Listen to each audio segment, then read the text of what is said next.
નમસ્કાર, ગુજરાત સિક્યોર ન્યૂઝમાં આપનું સ્વાગત છે। હવે જોઈએ આજના સમાચાર। આણંદમાં ગણેશ સર્કલ પાસે બંધ રસ્તો ખોલી નાખવાનો મામલો। બ્રિજ નિર્માણને લઈને ગણેશ ચોકડીથી અમૂલ ડેરીનો રોડ બંધ કરાયો હતો।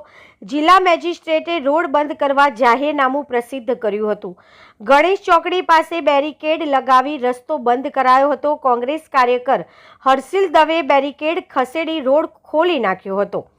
પોલીસે હર્ષિલ દવે અને ચિખોદરાના રિંકેશ પટેલ વિરુદ્ધ ગુનો નોંધ્યો। હર્ષિલ દવે વિરુદ્ધ વધુ એક ગુનો નોંધાયો। કોંગ્રેસના મનપામાં ટિકિટના દાવેદાર છે હર્ષિલ દવે।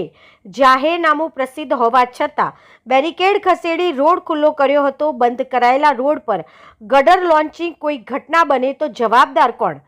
અહેવાલ કિરણ કુમાર ગોહેલ, ગુજરાત સિક્યોર ન્યૂઝ, આંકલાવ।